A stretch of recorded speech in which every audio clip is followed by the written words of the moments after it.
يلا يا اخواني ان شاء الله باذن الله it's the last class.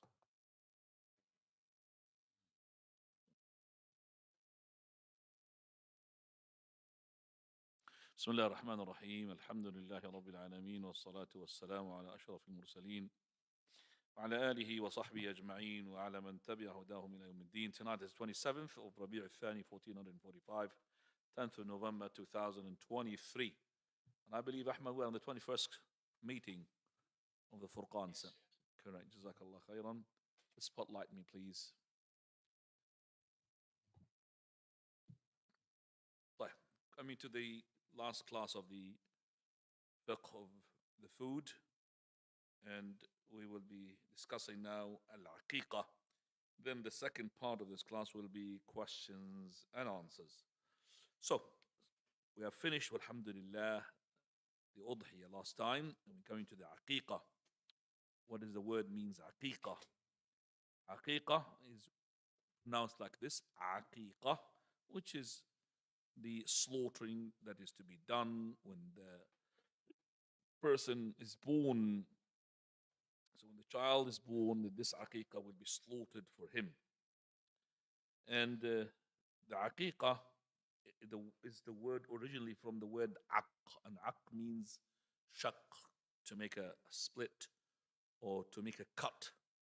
And it was said to the slaughtered animal to be aqiqah because you slaughtering it.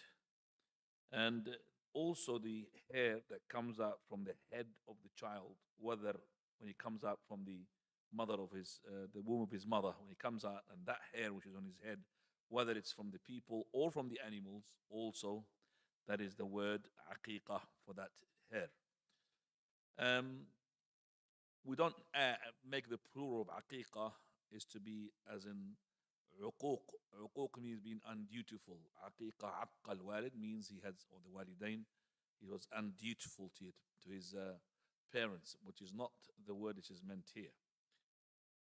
And its rule, whether it is compulsory or recommended, or even Abu Hanifa and those who are the holders of the opinion, or they base their verdicts upon more of an opinion, ra'i, ijtihad, rather than the text, they say it is disliked. It is disliked. Say the word aqiqah, to do the aqiqah is disliked according to them. But the correct opinion, it is not to be disliked, not even to be recommended, but it is a must. For verily, the Prophet sallallahu alaihi wasallam had said, which is Hadith Aisha, Amarana, Prophet Allah commanded us, أن نعق عن الغلام شاتين, to slaughter two sheep, for the boy, and for the girl one sheep.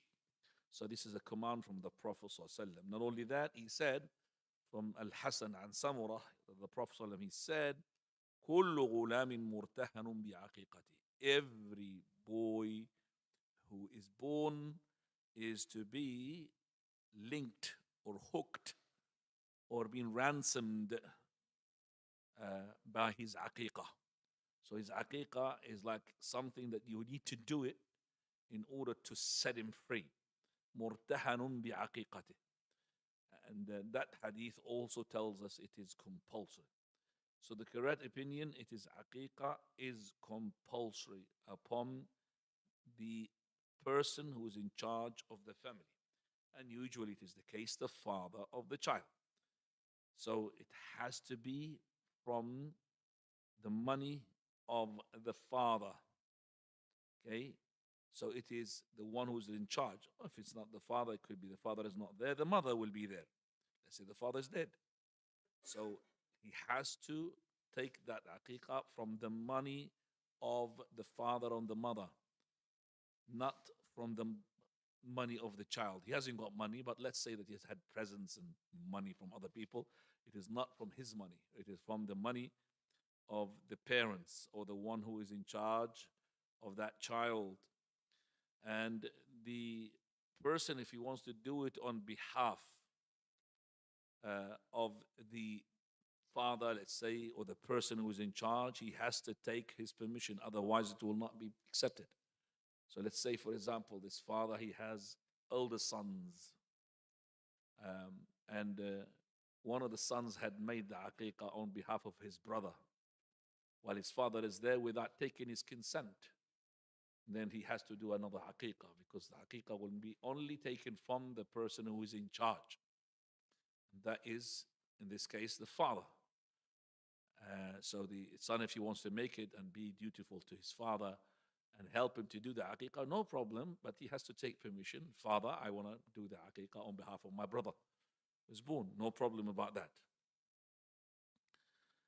Uh, as for the Prophet ﷺ making aqiqah for Al-Hassan and Al-Hussein, and he is not their father, he is their grandfather.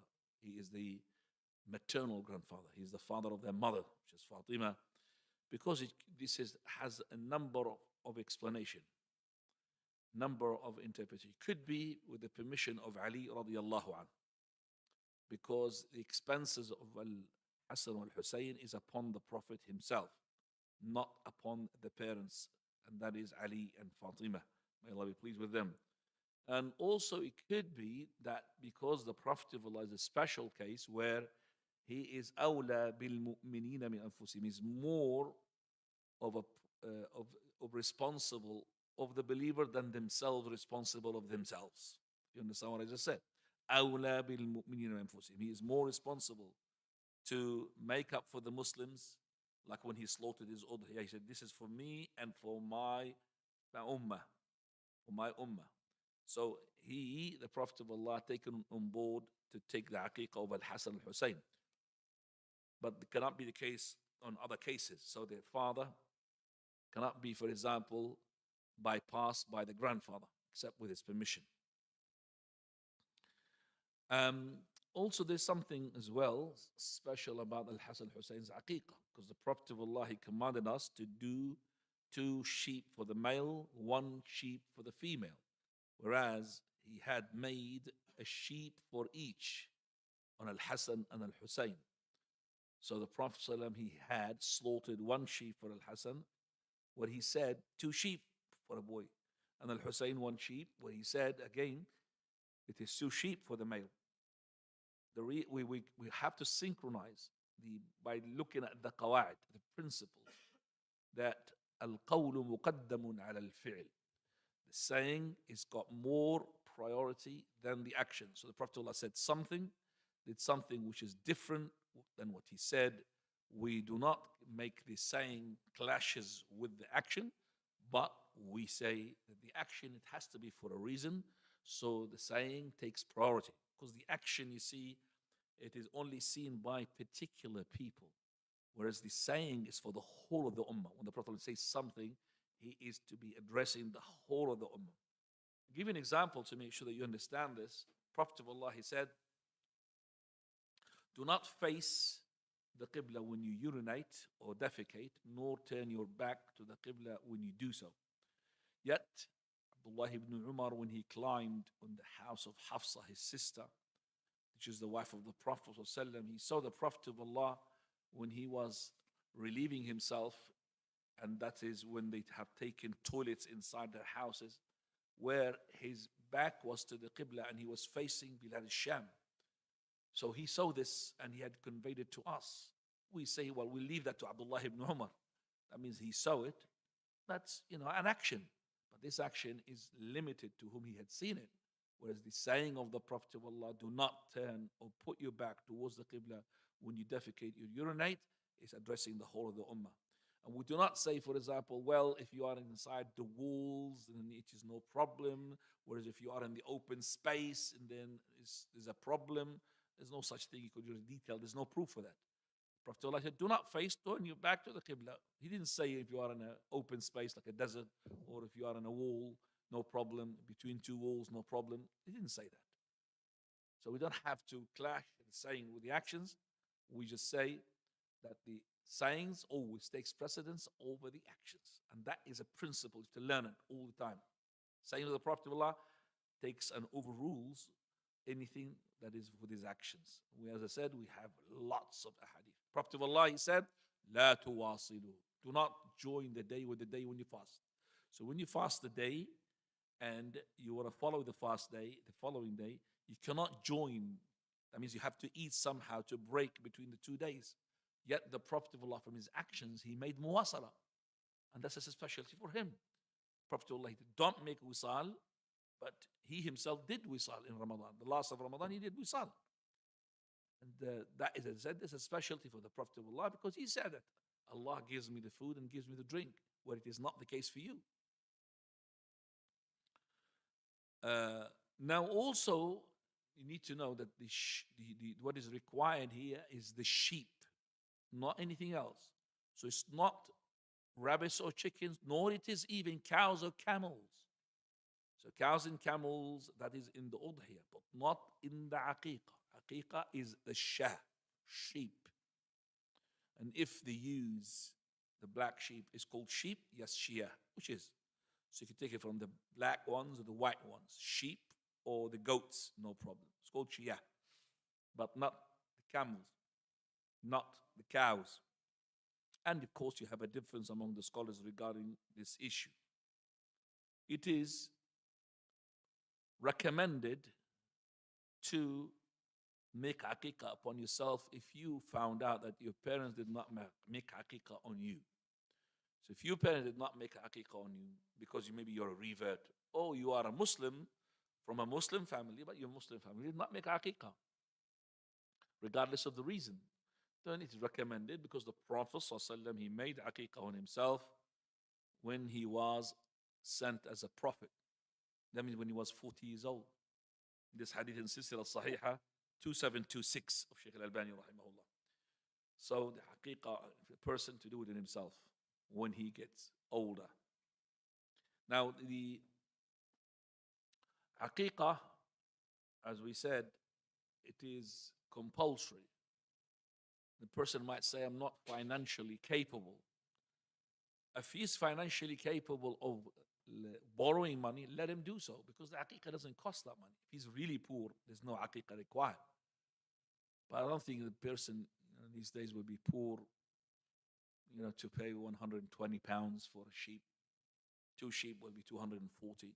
But let's say he is really, totally down. Then we would say there's no aqiqah upon him. But there's no harm. Actually, it's encouraged for you to borrow the money, and then later on, slowly, you could pay it back. So the aqiqah is important. There's no need when the aqiqah has to be slaughtered to mention the name. There's no such thing. So if you want to make aqiqah with the butcher, you don't need to tell him the name of the child. So you could say, in the name of Allah, I want to make aqiqah to such and such child. You don't need to say that. We said 2 sheep for the boy, 1 sheep for the girl. No problem to add, but not to deduct. Minimum is 2 sheep for the boy. But let's say I want to make 3 sheep for the boy and 3 sheep for the girl. No problem, as long as you are not intending to do mubaha. Mubaha, boasting. Mubaha means boasting. Now the aqiqah, there is no condition for it regarding the aqiqah itself, the sheep, nor there is a condition for you to slaughter it where the child was born. So he's born in England, you make aqiqah in Africa, no problem. Sunnah is to make the aqiqah where you are, so you could really eat from it, but no problem. So we don't say the aqiqah will not be valid. And also, there's no condition for the aqiqah itself like the udhiyah. Meaning the udhiyah has to be al-jada'. If you remember, we said 6 months from the sheep. And we said minimum of 2 years of the goats, 2 years from the cows, 5 years from the camels. Whereas the case of the aqiqah, it doesn't matter. How? It's really young, skinny sheep, no problem. Ill sheep, no problem. Whereas the udhiyah are not allowed to do with the one-eyed, the one which has got blindness, the one which is crippled. That is not the case with the aqiqah. You could do it with any. But of course, the better the aqiqah, the more expensive, the more rewarded you are. So no conditions. Also, there's no conditions for you, that is to give all of it to the poor people who, I mean, there's no such thing. There's no obligation upon you to have the aqiqah to be cooked. And then inviting people. The aqiqah is only done by the slaughtering. Once you slaughtered, aqiqah is being completed. So after that, it's left for you to decide whether you want to buy the meat and give it to the friends of yours. The more you give to the poor, the more rewarded you are. You want to eat as much as you want from it. You want to give as much as you want from it. It's left for you. Okay? It's left for you to decide. So the aqiqah is actually shedding the blood. That is the whole thing about the aqiqah. But to call people to invitation that's uquq to aqiqah, and you think it is the sunnah, it is not the sunnah. Now the aqiqah has times, and this time differs among the scholars, but the correct opinion, it is timed like the udhiyah. The udhiyah is to be slaughtered on the 10th day of Dhul Hijjah. You got the 11th and 12th and 13th after that. That means 4 days altogether. If you made the udhiyah before that, it's not udhiyah, or after that, it's not udhiyah. Could be sadaqah, could be a sheep that you want to barbecue for yourself, but it's not an udhiyah, sacrificial. It has to be within that time. It's the same thing according to the correct opinion of the scholars regarding the time of the aqiqah. Is to be slaughtered on the 7th day after the birth of the child. To be slaughtered on the 7th day after the birth of the child. So if he's born during the night, you count from the moment of the night. Okay, so you count from the moment of the night. So this is the 7th 24 hours after his birth. And this is the target of yours. That if you didn't have the option, then there is a 14th. But there is no such thing to aim for the 14th from the beginning. That's incorrect. You have to aim for the 7th. If you can't, for any certain reason, there's no butchers to do that for you on that 7th, then the 14th. Can't do it on the 14th, and the last chance for you to do it on the 21st. After that, correct opinion, there is no option, there is no chance for you to do it again. It's for the child when he grows up, he will do the aqiqah on himself.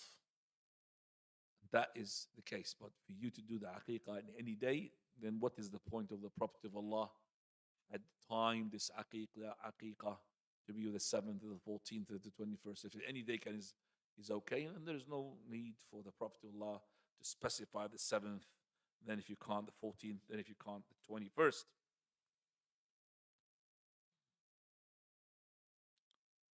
طيب. Now we come to what is recommended regarding the born child when he's born. First thing, tahniq. Tahniq is actually to chew a bit of dates in your mouth, put some of it into your finger, and then push your finger inside the mouth of the child and start moving from one side to another so that the child would suck your finger with the dates on it. And that the Prophet of Allah had done to a number of the children of the companions. Abu Musa, he said that had a child was born for me, I came to Prophet ﷺ with a child, so he called him Ibrahim, and he made tahniq for him with a date. And he called for blessings for him, barakah, and then he gave him to me. But you see, the tahniq is to be done by the parents. It's not from the sunnah to carry your child to a sheikh or a student of knowledge or a speaker or mufti sab, to the imam of the masjid, please make tahniq for me. That is incorrect. That was for the Prophet ﷺ, because the Prophet of Allah's saliva is different. But because we think there's barakah in it, that's not correct. So the tahniq is to be done by the parents. What are the benefits and the theme and wisdom behind this technique. Number one, you're implementing the sunnah of the Prophet ﷺ. And if it is the case, it's enough as to be a hikmah, wisdom.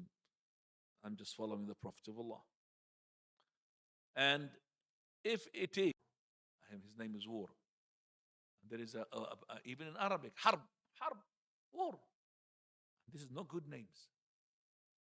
Could name him from the prophets, from the companions, from the generations of the righteous people. Okay, so no problem, martyrs. But don't give him a name that he will be shy of it when he grows up. And also make it easy name. Some people, they make it like a very big, long name. So the first name, he give him two names of him. What's his name? Muhammad Ali Abdullah. What's that? His first name. Muhammad Ali Abdullah. Allahu Akbar. Or Abdullah Ali Muhammad. So it's not even his father. It was no. It's his name. So you could choose now. Some people call him Abdullah. Some people call him Muhammad. Some people call him Ali. What confusing you are doing? What confusion? Give him one name. Either Abdullah or Ali or Muhammad. Abdullah Ali Muhammad. And Abdullah Ali Muhammad, his brother is Khalid bin Walid. How can you have Khalid can be the brother of Abdullah Muhammad? Because there's no cross names in common. I will never know that they are brothers. This is Khalid Walid. And this is Hamza ibn al-Muttalib. MashaAllah. None of them is actually known to be brothers. Give them the name. And then the second name is your name. It's the father. Comes automatically. So your name is Ahmad. Your child, you named him Muhammad. So his name is Muhammad ibn Ahmad. Ibn means the son. That's how his name. So the other child, his name is Khalid. So it'll be Khalid ibn Muhammad. So I know Ahmad ibn Muhammad is the brother of Khalid ibn Muhammad because they've got the same second name. And then the third name will be the grandfather from the father's side. And that's how the people will recognize if he's from his lineage, how far he is from his lineage, how related to him, and how he will be meeting the Prophet. So Abu Bakr and the Prophet meets each other in the fifth grandfather. They are the same. How did we know that? Because the Prophet of Allah can trace himself to his great, documented. And also great, Arabs, they really take care of this. So a person can have his name attributed all the way to Al-Hasan or Al-Husayn ibn Ali radiallahu anhu. All the way. Called Sayyid, Ashraf, one of the family, because he got a tree. It's a tree, it's been documented. It's not he made it up. No way he will make it up. They will be known. You're a liar. This guy is not the son of this guy. Straight away.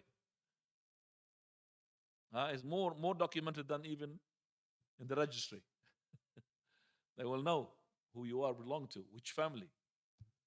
Now, that's, by the way, the last thing that we want to talk about in the Aqiqah. And we will have now the, inshallah, break.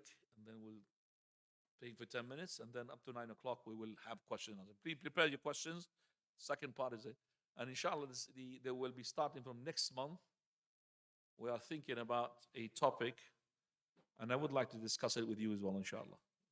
Did you put it loud while I'm talking? Yeah. It's the problem. It goes up, and with me while I'm talking, it doesn't really bother you. Up and down, up and... No problem. You put it whatever you like there, but while I'm talking, the speaker is annoyed because his voice. Nah, Jazakallah khair.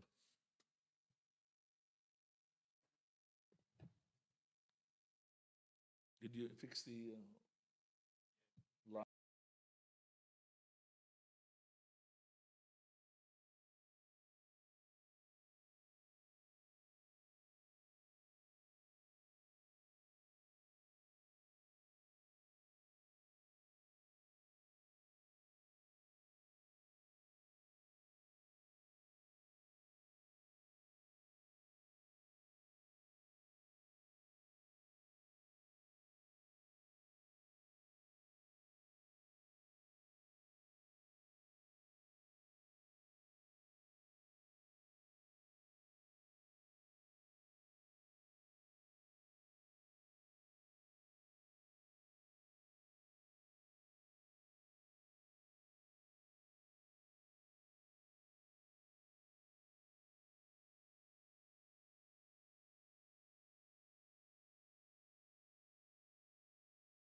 start the lift.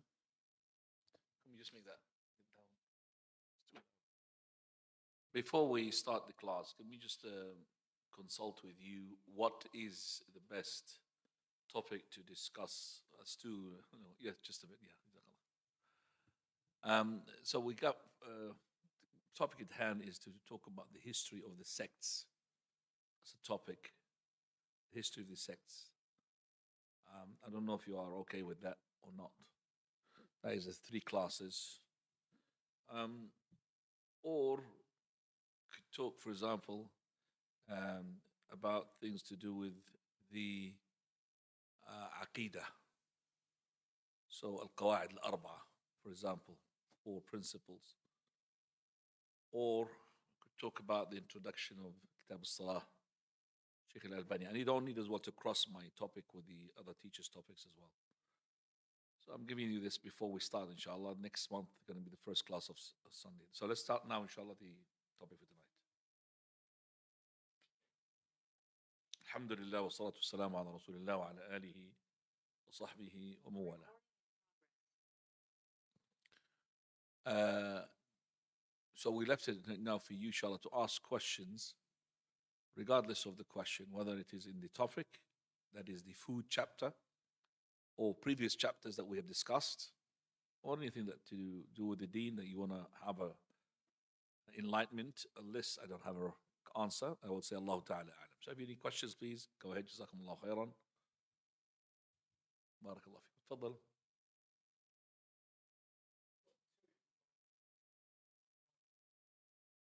Sorry?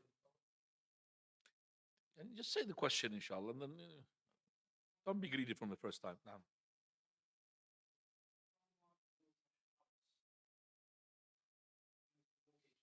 So we got now question not on the food chapter, onto the transactions. Somebody bought a house. You do use it in the mortgage.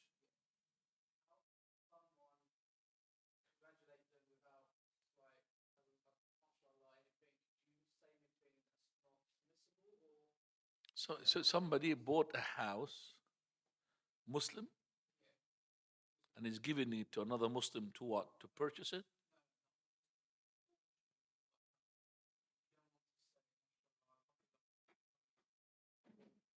So you're asking about what, mashallah, how? No problem to say about the house, mashallah. Allahumma barik.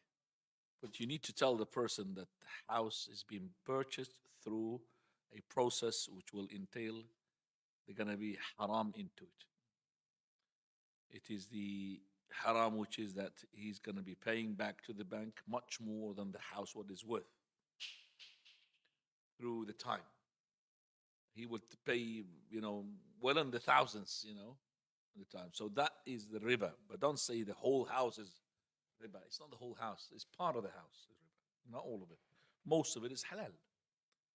But he's purchasing it through haram way, which is riba, interest.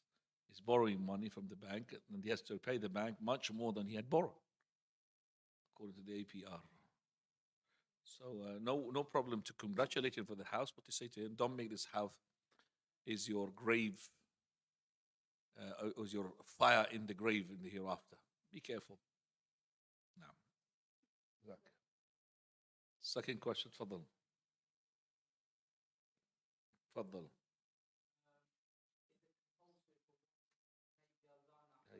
I got it.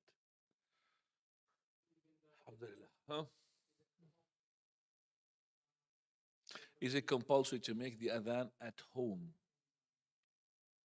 Now, every time you make the prayer at home, you should do the adhan. Compulsory. But it doesn't mean if you did not do the adhan, your prayer is invalid. If you haven't done it deliberately, we'll say that some reward will be deducted, but I'm sure that people will not do it deliberately. He knows they need to make the adhan. I don't want to make the adhan deliberately. He doesn't do that. If he thinks maybe it's recommended, or he thinks it's not even needed, and that's what the most of the people, they just pray at home without the adhan, which is not correct.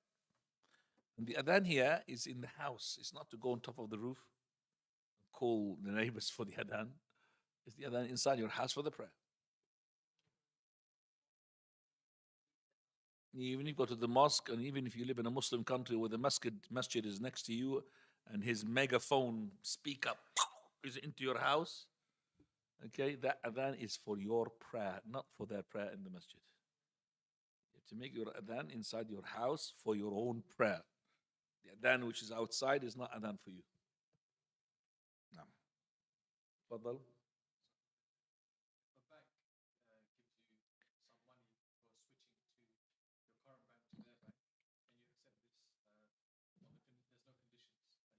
So there's a bank promoting itself by giving the customers money if they transfer their account from XZY bank to their bank. Okay. First of all, let me just say that the bank accounts is only to be open when there is a necessity. So the money is not supposed to be given to those banks in order for them to use it to lend other people haram ways like mortgages. If there is a like an establishment, I don't know if it exists or not, that would keep your money into boxes where nobody can get to that money except for you, that would be even more required from you to do so. I wouldn't say just halal. No, you should do it. A safe box. I don't know how much limited the safe box these days. If really small, they don't give it to you in the big. Can't put millions in it. You could put just a little bit of money or a little bit of jewels. That's what it is. But I'm just saying that's what somebody told me because I'm not a millionaire myself. So I don't know. The millionaire should really think about maybe buying a very heavy safe where nobody can really penetrate it. They need a helicopter to take it out. And then he's put his money there and he wants to minimize the usage of his money into haram. That's the whole thing. So the banks will not have any access to that money of his to start lending it to other people. That's what it is. And if everybody does this, banks will be collapsing. Banks will be collapsing because they are working on riba. So if it is the case, and you know this is the way forward, then there's no problem to transfer your money from XZY bank to that bank that gives you money as pawn transference. No problem. That money is yours because it's nothing to do with the is the money. I understand you. The bank gives it on, right? That money, when it is given to you from the bank to you, it does not carry. That's why I understood why you want to ask the question. The bank, ya ikhwani, you take salary from it. It doesn't mean that the salary is haram. Some companies, they give you the salary from the bank. So once the bank gives you the money, it does not carry with it the haram. Unless this money is stolen. So the money here is haram for its usage, not because haram is in itself, like stolen money. Give you an example. Person who is opening a shop, like you say that you open a shop. Somebody came and you know that all his money out of haram. He gambled, or his name is Mr. Bank. Mr. Bank came to you. He's a bank. Came and he paid you money to get some stuff from you. That money doesn't carry the haram. I'm allowed to take it. Do you understand me? Once it transfers into my hand, it becomes halal. Even the person who made his money through haram, not haram as in stealing, remember. He gambled and all of that, and then he died. All his heirs will receive the inheritance halal. Becomes halal. So now when you went to transfer your money to the other bank account, they gave you money. That money does not carry the haram with it. Do you understand me? But the thing is that really stopped me here when I said it's because the thing that they're paying you as a bonus is to transfer from haram to haram. Transfer your money from a haram bank account to another haram bank account. Because of this, I am holding myself not to say it's halal. I'm not saying it's haram as well. If you don't need the money, just give it away. Now.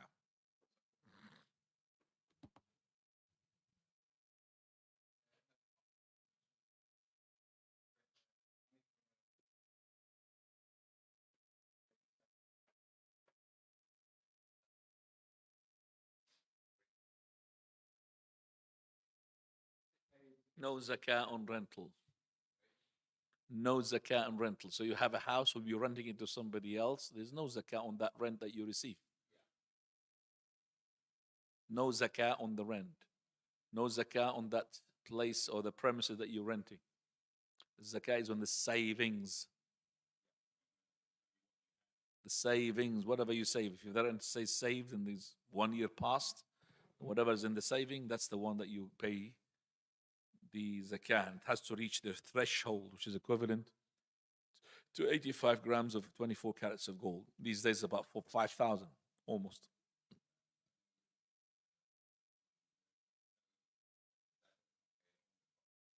Not on the property. No, not on the property, not on the rent. Now, there's somebody else. تفضل.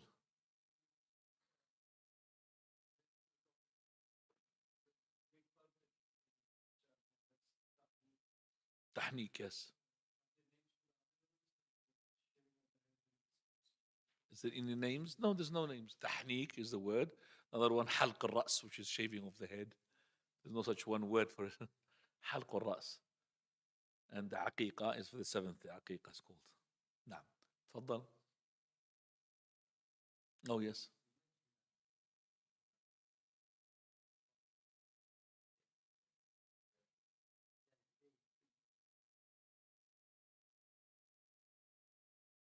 Do they treat themselves as relatives?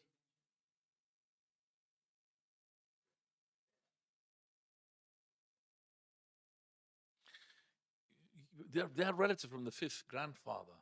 Relatives. But you see, the Hashemites are from Hashim, the grandfather of the Prophet and downwards, not from the one who's above.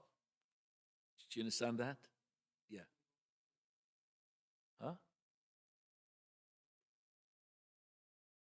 No, I don't understand what you're trying to drive at. Everything relation. So I'm related to you with Adam. I don't know how. I'm related to you. I don't know. 200th grandfather, maybe we meet each other. I don't know. But the fifth grandfather of the Prophet ﷺ and the fifth grandfather of Abu Bakr, the same. They came to the same. And they linked himself to Ismail alayhi salam. But the Hashemite, which is the Ahlul Bayt, they are named. They are not anybody named. Because from Abdul Shams Quraysh. No, start with them now because I need to.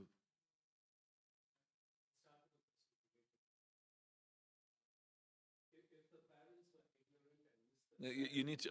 So the question has to be. I can't repeat the question. So you have to have maybe a microphone here, or you can come and just ask the question. Yeah, come here with the chair, doctor.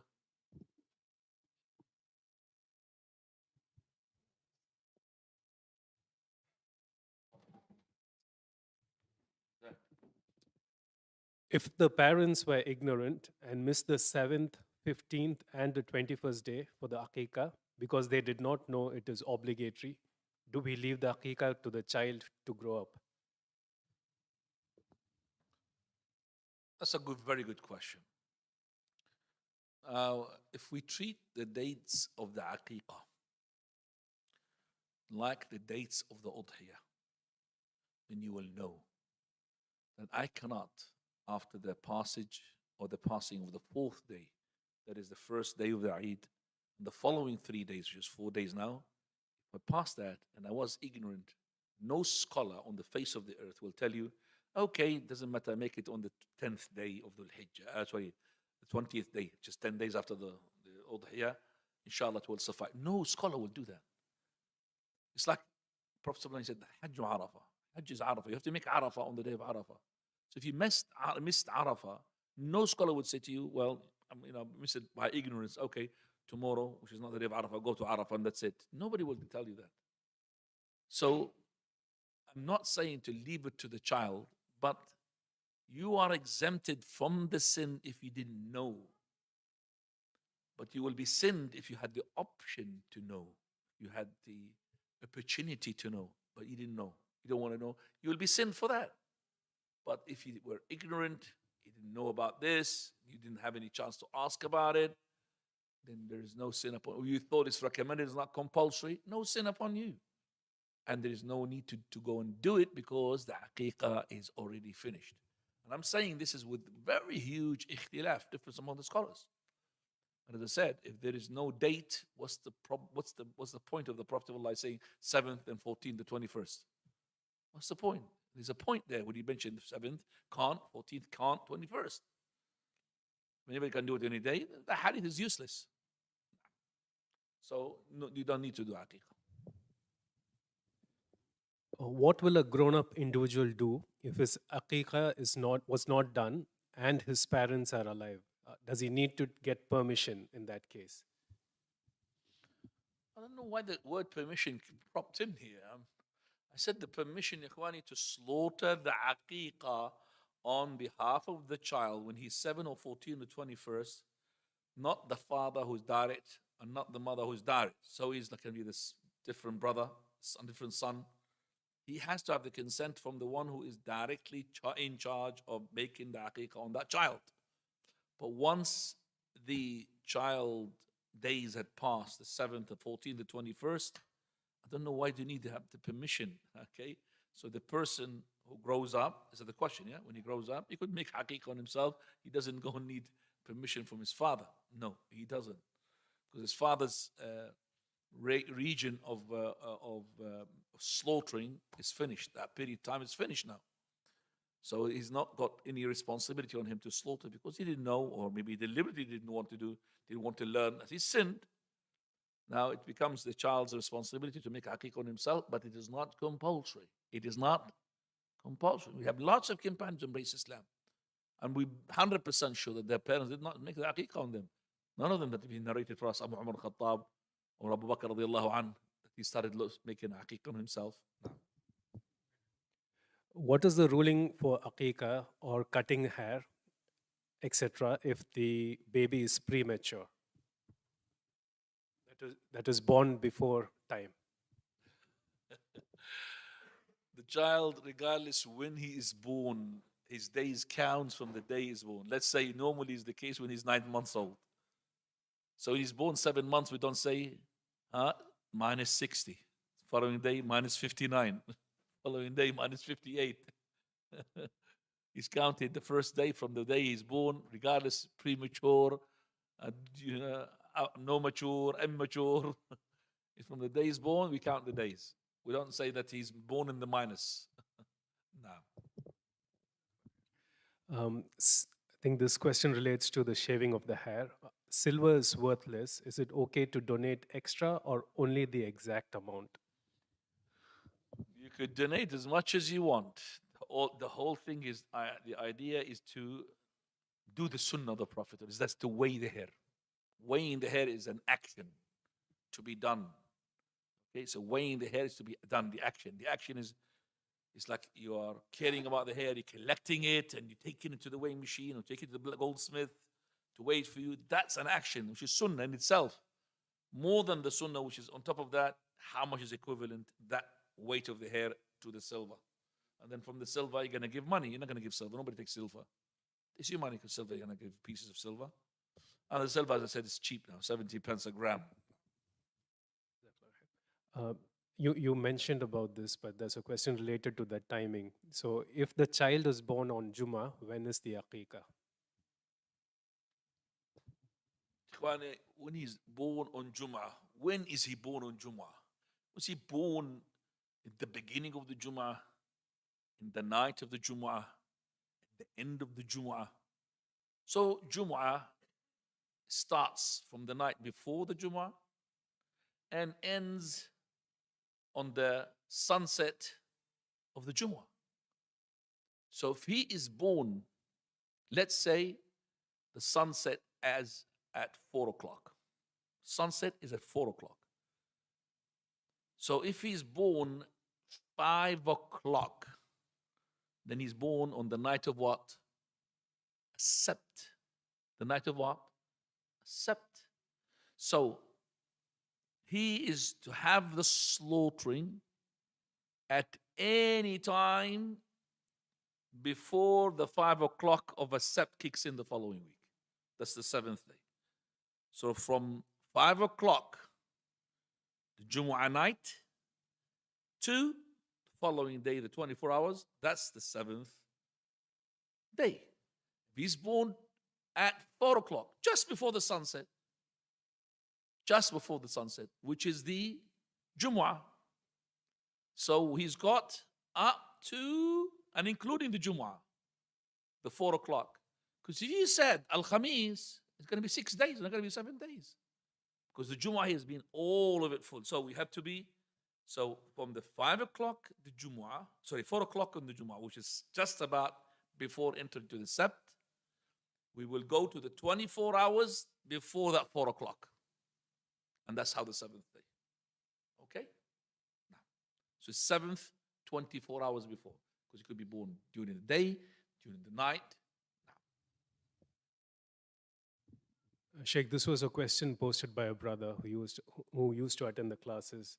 He is currently in a non-Muslim country, and he goes to the masjid for Fajr, but he found out that the Imam does dua in the second rakah every single Fajr. Is he allowed to pray in this congregation, and what is your advice for him, because he's in a non-Muslim country? The brother is traveling. Person doesn't mean traveling. He's a person in an environment where he's imam in the masjid. He makes qunut of the fajr every fajr. That's the question. This masjid is masjid where the imam is affiliated to the Shafi'i madhab. Shafi'i madhab, they make it that Prophet of Allah is to make qunut every fajr, which is incorrect. Sheikh Imam Shafi'i rahimahullah, depending upon a hadith. And that hadith, in the narration of it, somebody called Abu Ja'far al-Razi, Isa ibn Mahan, a person who is not authentic. He is not memory sound, is weak. And the hadith, which is the hadith that he narrates from Anas radiallahu anh, that the Prophet of Allah used to make the qunut, the fajr, until he died, that is inauthentic. Because of this narrator, and it contradicts the other hadith which is in Sahih al-Bukhari, on the authority of Anas himself, where the Prophet of Allah made qunut 1 month and he left. How can he have said that he had made a qunut 1 month, he left, and the other one made qunut for the rest of his life? So one of them has to be correct, one of them is not correct. So if we knew that the hadith, the other one is called Isa ibn Mahan, then this hadith is not authentic, and we say that it is not correct. But if I don't have a choice except to pray the Jama'ah in that masjid, no harm to pray the Jama'ah. Actually, if you are close to the masjid and you're not a traveler, you must come to the Jama'ah. Again, if you're close to the masjid, within the encashment area, you could hear the adhan, and you're not a traveler, because if you're a traveler, it's not a must upon you to come to the Jama'ah. Then you must come to the Jama'ah, and it's better to come to the Jama'ah. And when the Imam raises up his hands for the dua, which he says, no, unfortunately, Allahumma hdina fi man hadayt, which is dua al-witr. They say the dua al-witr. Okay? You as well, you raise up your hands with him, because innama ju'ila al-imam liyutamma bih. Imagine his Imam Muhammad ibn Idris al-Shafi'i is the one who's leading you. What are you going to do? Imam al-Shafi'i. You're going to be shaken behind him. Rahmatullah alayhi. So, do like him, inshallah. Question? Let me finish this. Huh? No, it doesn't matter really. Go on. We'll have your question. Oh, was that on the topic? None of them was on the topic. Okay. So before you go to that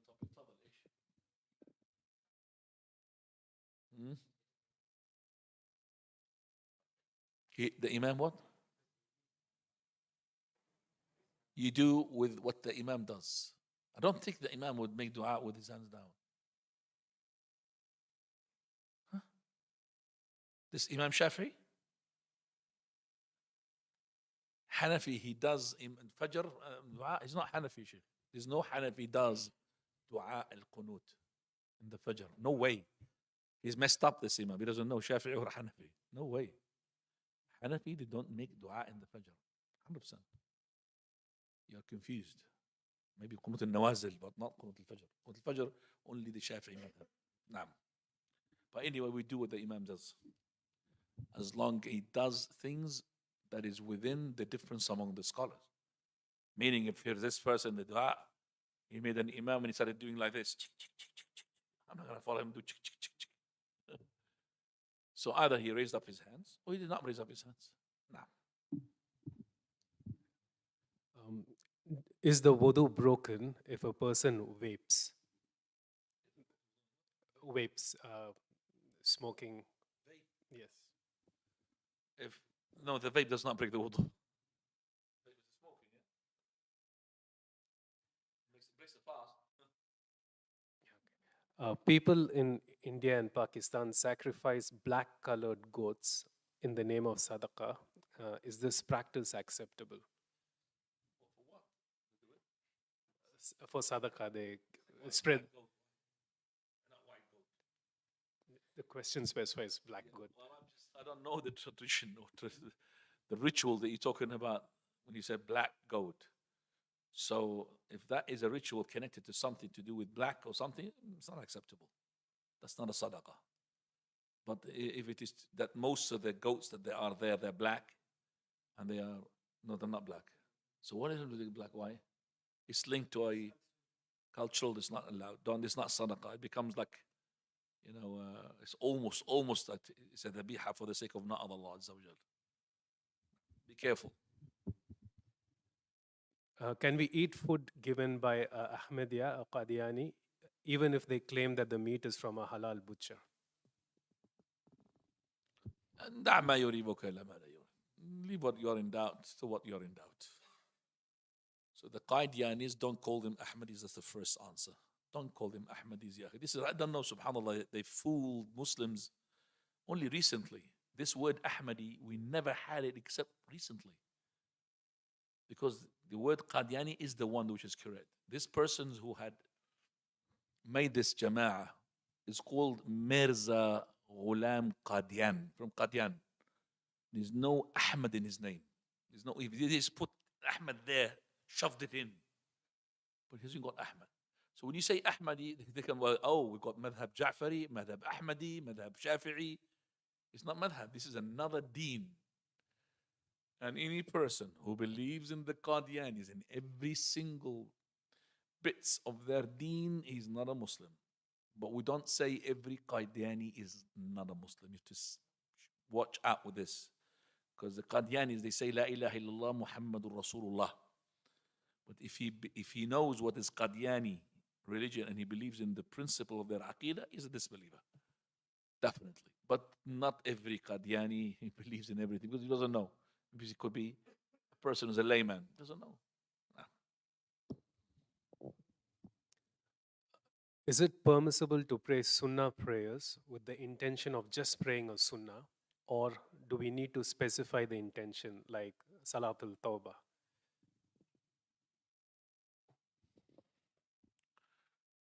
Right. I don't know about when you Salat al-Tawbah, Prophet ﷺ, Salat al-Tawbah is not like Salat al-Tawbah. There's no such thing.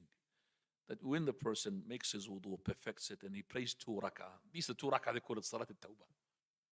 But just, this is praying 2 rak'ah, is sunnah after the wudu, saying to himself nothing.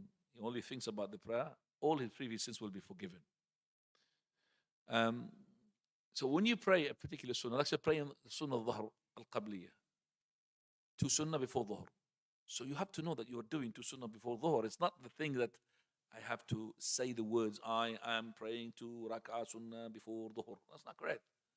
Whether you say it loudly with your tongue or in your heart, it's wrong. Is that you know what you're doing. So you're doing the 2 sunnah before, the 2 sunnah after. So you know what you're doing. It's not just I'm doing sunnah, but I don't know it's dhuhr after or before. I don't know if it's dhuhr or asr. No, you know it is sunnah dhuhr before. Your knowledge of this, that's your intention. How many questions, Ikhwan? Fadal, Doctor.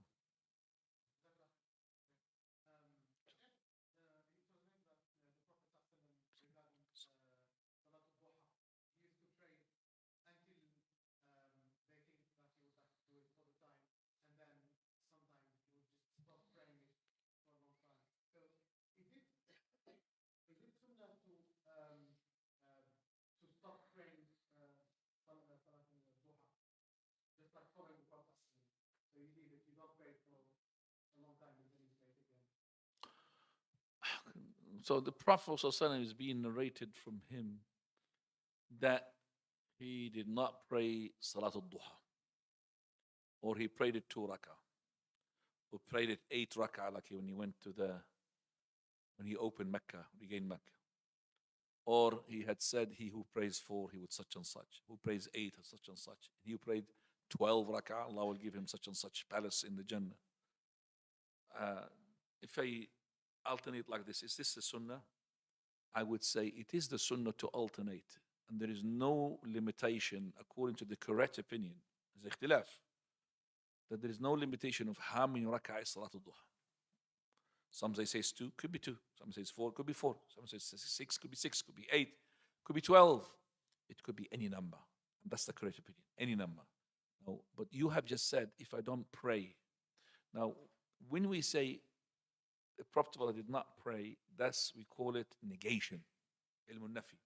And nafi is not a knowledge. How do we know that this person is not with him 24 hours, all the duha, I did not pray? He didn't say I didn't pray, but he did not convey him to pray. Do you understand me? And al-ilmu bil-nafi لا يستلزم العدم. So al-ilmu bil-adam, so if you have knowledge that he did not do it, it doesn't mean that he didn't do it, as a principle. Because he could have done it, but nobody had narrated it, nobody seen him. That person did not see him. Wallahu a'lam. So wallahu a'lam. That, by the way, it is duha, one of the prayers which is very good, and it will expiate even your shortcomings from the witr prayer. If you have missed it, your duha will make up for that. And the Prophet ﷺ had given a wasiyah, recommendation, and commandments. If the sisters as well can learn from that, and that is to Abi Dharr radiyallahu anhu, قال أوصاني خليلي بثلاث. My close companion, friend, had gave me 3 things. One of them is rak'atay duha, 2 rak'ah duha, not to leave it. So since he had said it to him, he never left these 2 rak'atay duha. وأن يوتر قبل أن ينام, and also to make witr before he sleeps. Now, Related to that topic, Sheikh, is this hadith on the duha salah? O son of Adam, if you perform 4 rak'ah for me at the beginning of the day, I will supply authentic. We are not allowed to sell things we aren't allowed to eat. Does that include animals we are commanded to kill, like snakes? So can we sell snakes? any animals you're not allowed to kill, or you prompted to kill, we said you're not allowed to eat. You remember that? It's a principle. So if you're not allowed to eat, you can't sell. Now, what is the state of the sects like Khawarij, Qadariya, Jabariya, Shia, etc. in the hereafter? Can we say that they are kafir? we don't make takfir in wholesale. You know wholesale takfir? We don't do that. We make takfir on individuals. So if a person belongs to a denomination, which they say La ilaha illallah Muhammadur Rasulullah, but because they have deviant principles and deviant beliefs in them, we can't say that every person who belongs to this denomination, he believes in every principle that they adopt. Can't say that. Al-Rafidah, we can't say all Rafidah kuffar, but we say the one who says those disbelieving principles or those things that will make the person kafir, he adopts them, he's a kafir. So we say the one who says Quran muharraf, Quran is forged or changed, kafir.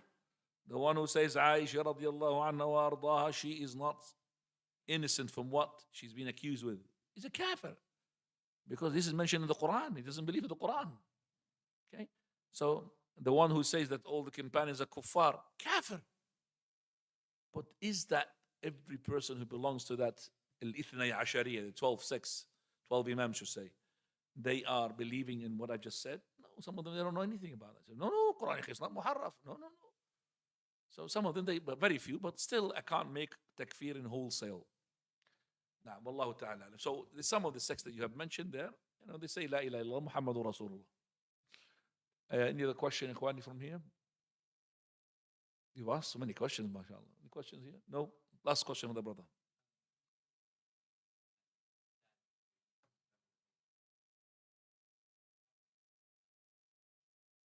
If you have slaughtered an animal, yeah, before he reached if this animal died before it reached his awdaj, the two main veins, he is a dead animal, means you can't eat it. And I just said that example where a person he slaughtering from the back instead of from the, slaughtering from the back of the neck. By the time he reaches the two veins, it's too late. Maybe he dies because the veins are being put so close from the front. So it's really next to the skin. As soon as your knife goes into the skin, it cuts that vein. Allah made it like this. Okay, so you can make it simple for you. If you start doing it from the other side, that's when the problem is. If you reach the vein, it's halal, but you still, if you know, then you've been tortured, then you will be sin for that. وسبحانك اللهم وبحمدك أشهد أن لا إله إلا أنت أستغفرك